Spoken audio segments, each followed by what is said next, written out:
we're back with this week's new release Wednesday, and we wanted to do. You've already heard a lot about DC and DC, but we thought we'd talk a little bit more about it because it was so awesome. It was really amazing. It was epic. There was as someone who didn't get to properly be with the press. I'm sorry. No, there were like the minor things that did happen were they were completely outweighed by like the great stuff that happened. It was a really, really good show, especially for the first time. Yeah. Right. Especially for the first time. The timing, there were like some timing issues from the back end, and of course Museum was not expecting what they got, but but it was a fantastic show. It was really, really good show. I was pretty happy. Did you shop the pop-up with their exclusives and t-shirts and all that stuff? I did. It was raining when I went, so I made sure to get like one of the shirts before they sold out. I was really excited. It's in the wash right now, or I would have worn it today. Actually, you know what? That reminds me. I'm gonna be right back. You guys keep talking because we're gonna have a contest, y'all. We have a contest? Yes. Go ahead. Okay, we have a contest. I'll be back. Keep talking. Yeah, he'll definitely be back. All right. So, what was your take? What was your takeaway from it? Oh my goodness. Covering events, especially in the DC area for the past 9 years, DC in January of all places, it's amazing. I mean, especially you get to meet the cast from the various different TV shows. The Flash, Supergirl, Black Lightning, Gotham, Legends of Tomorrow. And for the fans who were waiting outside in the cold, they got to meet the stars, get autographs from them. But the panels were so amazing too. Oh yeah. We're talking about the very important topics. Yes, LGBTQ, Wonder Women, African Americans making their That I was crying in that panel, by the way. Like I was in tears. Y'all were talking about Candace a little while. That girl made me cry. Yeah. I was the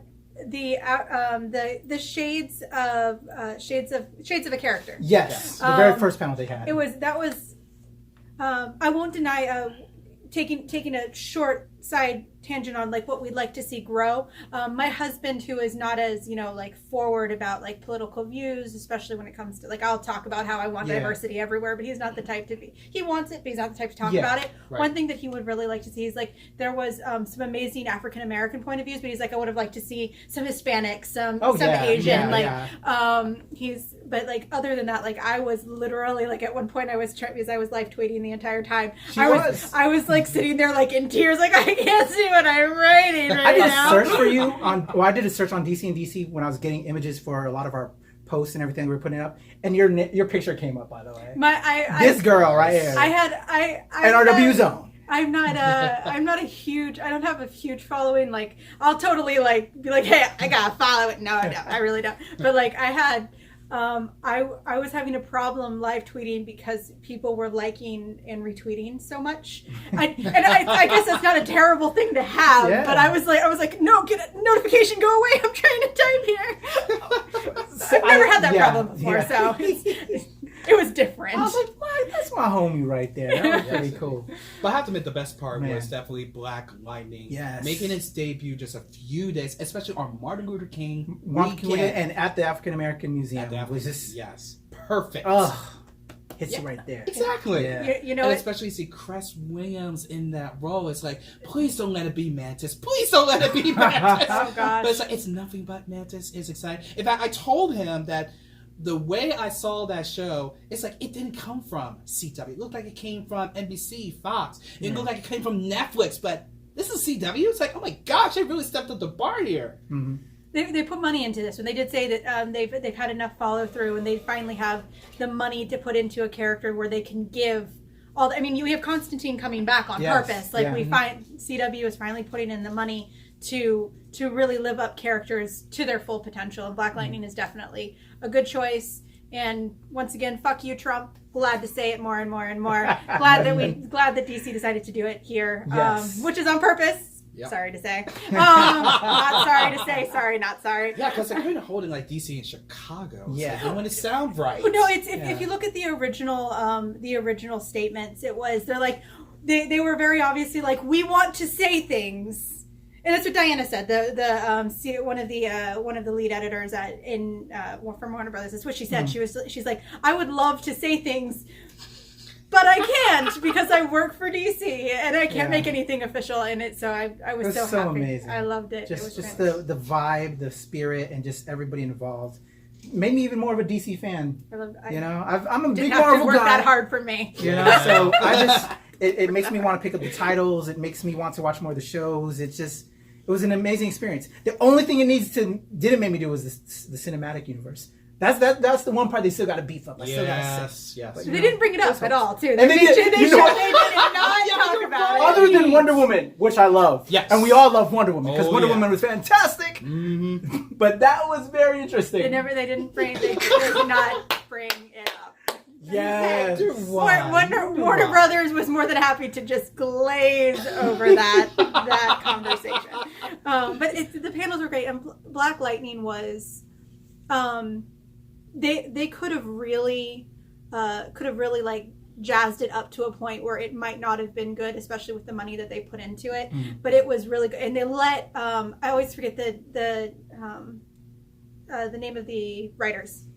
I always forget their... on Black Lightning? Yeah. Well, Salim Akil, the writer-director. The fact that he and his wife, Mara Brock. They let him use his personal experiences. Yes. It actually feels like a real story. It doesn't feel like something that's just pulled out of a comic book and they're real people playing real stories. Yeah. So thoroughly enjoyed it. One of the big highlights. But let's talk about some of the other highlights as well that grew out of it. We spoke with John Ridley, who was the screenwriter for 12 Years a Slave. Brilliant film. He also worked in DC Comics on The American Way. It was announced at the show he is working on a mini-series, maxi-series that's going to focus on the characters of color and heroes of color within the DC universe. It's called The Other History of the DC universe. I'm super excited. He couldn't give us too many details. We try to pry. You can again check out the interview with John on our YouTube page. But we're gonna get Renee Montoya. Said no. He just straight up said you saw the interview already. Yeah. But we're gonna have Renee Montoya in it. The ones that he kind of half mentioned: Jon Stewart, Katana. Just a lot of the people of all shades, but represented. But just that history that we didn't get. You're right. That I just can't wait. It's going to be brilliant. And it's amazing, especially we being comic book fans and following Marvel or DC Comics. It's nice to see the diversity behind the comics. In fact, that was one of the most questions I always ask the writers and the comic book editors is, what do you see comics going, let's say, 10, 20 years from now? And the response is they really want to see the diversity train keep going, to see more Hispanic superheroes come to life, to see more gay superheroes come to life, and on the big screen and on the small screen. So it's like, I have a feeling they are going to be right, that this is just the beginning of this wave of superheroes are going to come out of seams in the next maybe year, 2, 3, 5, 10. Hey, it's not going to stop. Yeah, and going back to DC and DC, they kind of did it in a brilliant way. They focused on the amazing Wonder Woman within the DC Comics realm that they have in both the writing the comic books as well as on the TV side of the house. And then the people that are LGBT that are on the comic side of the house, and they really spotlighted that Marvel has kind of been lacking in what we also kind of notoriously know from some other things that I'm not going to mention about the other competition, because we still love those guys too, but they kind of highlighted that fact without really having to push it out there, that DC is ready to stand up in the forefront and say that we're going to do this and we're going to show that. And I thought that was brilliant. And that's the big thing. It's unfortunate that it can't happen as quickly as some of us would really like. Would we love to see more LGBTQ characters? Absolutely. Would we like to see them written and created by more diverse creators? Absolutely. But the first thing that DC and Marvel have to do is they have to admit that it needs to happen, and that's what DC did. Is they're like, we need to have your opinions, and it's one thing that I was actually speaking to someone on Twitter the other day. She's like, one of the big things is a whole bunch of the comic books are about to hit the big number 50, which you don't get anymore, especially in a Marvel book, But one of those things that that DC is doing fantastically, and she's like, I'm not a retailer, but what I've seen said is that retailers are really happy that there hasn't been a reboot.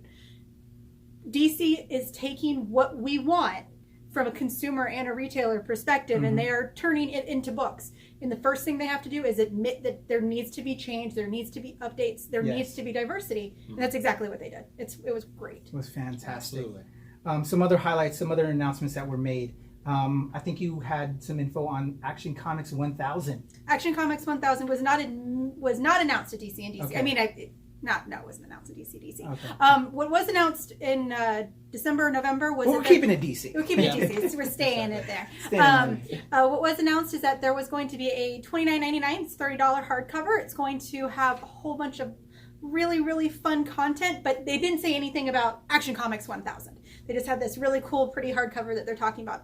Then last Thursday, if you had been here in my store, you would have actually have seen me freak the hell out. So they announced that Bendis finally has his first announcement. He's going to have a story in Action Comics 1000. Now, if you were like me, you were like, that's not really surprising. It's Bendis. But then you were like, oh, he's writing a story with Jim Lee doing the art. And you're like, holy shit. So there's going to be so much content. I'm sorry, I'm so bad with names. The guy who wrote Superman in the 80s. He is doing a story in Superman and in Action Comics 1000. There's a lot of writers. What's his name? Ridley? Is that his name? Starts with an R. Now I'm going to go look. But anyway, the comic's going to have, I don't remember his name. I'm sorry. It's one of the. We're going to throw it up on the screen. We'll do that. She's going to tell me. When we edit this, we're going to pop it up on the screen. Let's pretend I know what I'm talking about. All right. As she was saying, the book is going to be 80 pages, $7.99, and even better, it's going to be ad-free. Whoa, so you're going to get art, you're going to get story, and you're going to get amazing content from so many great creators. And the other thing is that DC is kind of going a little bit off. They've been doing the two variants, or the two alternate covers, because they're not actually variants, which is something that consumers and retailers have asked for. Mm-hmm. But they are doing open orders on 10 covers, and that means that retailers, unless for some reason that there's like something inappropriate and retailers don't want it, but DC should be pretty good about that, you can get all 10 covers. There's going to be the primary cover by Jim Lee, and that's the one where Superman has his red trunks back. Dun, dun, dun! And guys, by the way, if you come in here in red trunks, I will give you a hug. I promise. I'm going to probably be in red trunks. I don't have any, but I'm going to find some. Anyway, all right. So there's going to be the main cover by Jim Lee, and then there's going to be 8 decade. He's turning 80. There's going to be 8 decade covers. Okay. So it's going to be classic covers it's going to be covers based off classics. Okay. I'm not going to list off. If you want to, you can go check out either Painted Visions or Amazing Comic Shops. I have all of this information up there. So if you ever want to look up their information, just go to their Facebook pages, and all of this is there, and that's where you want to pre-order your books anyway. There's also going to be a blank cover. So, I mean, I know, like, I collect blank covers. Yeah. I don't know about y'all, but it's fun to getting a cool artist friend to sketch something up and have an original piece of art on that comic book is dope. Yep. And it's going to be, once again, unlike with Marvel, where it takes we have to order 250% to get blanks, it is a open order variant. So if you want a blank, we can get you a blank, no problem. So I'm sure that I don't know, maybe they'll do a retailer, because DC loves us and they're good people. But we might get another cover, but at least right now there are 10 covers announced. It is available for pre-order at any of your local comic book stores. The only cover that has been released is the Jim Lee cover. You can go anywhere and find it, but it's available for pre-order now. As soon as I get the covers, I'm going to definitely be posting them. They'll probably be tattooed on my face. So it's but until then, you can go and you can look up all the information. It's on the screen. It's on the screen. Now that's right here down here. Any other DC news in your world? Have y'all been watching The Flash? We've been watching The Flash. We just haven't done any reviews on it, but I'm going to try to twist my TV reviewers' arm, say we got to do more CW stuff now that we got Black Lightning. Actually, he's trying to push me to do more CW stuff. So what?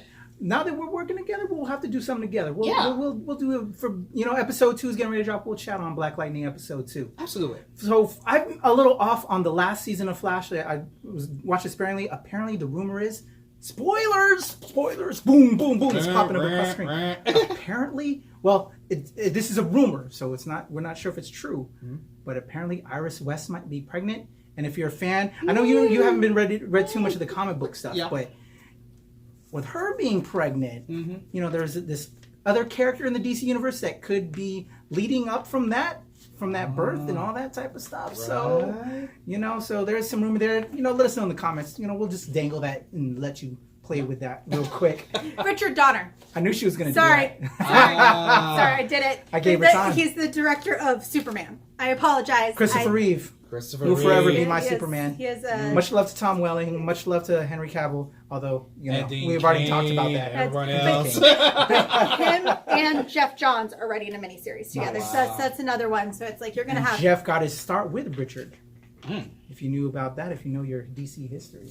Also, big shout out to just to tangent it off. Big shout out, thank you Jeff Johns and Dan Didio for stopping by local comic book stores. They did not come to ours, unfortunately, but we want to send y'all a big thank you because y'all are amazing, and we really, as retailers, we really appreciate what DC is doing. So shout out. Sorry. Okay, tangent back to where we were. CW. Any more DC Universe news we want to talk about this week? Are we good for this week? No, watch Black Lightning. Watch Black Lightning. Get lit. Tuesdays at 9 on the CW. Get lit. It's actually occurring right now as we're doing this. Yes, you're right. Why are we doing I know. We should be doing a live stream. TiVo. Yes. Thank you, TiVo. Love you. You too, DVR. See ya. All right, guys. Until next week, DC and DC. Make sure 2019 it goes down again here. Here. All right. Here. We're doing a contest. We are having a contest. So tell us, Patrick, what is this contest all about? All right, guys. You saw we just did our whole DC and DC coverage again with the amazing experience that we had. And it's been amazing for us on our YouTube and our Twitter. We hope you're still liking and following and subscribing. But it was so amazing that, there was some swag that also came with that. And there were exclusives that were going down. Yep. And so I got some contest ditties for y'all that we're going to do. And we have people trying to come into the store right now because they want to take advantage of this contest right now. They're already trying to enter into the contest. Yeah, they are. Oh, my gosh. So there were some exclusives that were going on in the DC pop-up. And so for our first part of the contest, a DC and DC exclusive from 2018, the shirt, DC and DC 2018. See that right there in the front? You got the logo on the back. Simple but effective. Simple and wonderful. You could only get it at the DC pop-up store. Only there. So we're going to have that available. And from the Black Lightning premiere after party, there was an awesome bag of swag that we got. And so I have the Black Lightning trade paperback from year one that was being written by Jan Van Meter and illustrated by Cully Hamner and features the new CW Black Lightning Cress Williams on the cover. Mm-hmm. We have that here for you too. Yes, lucky them.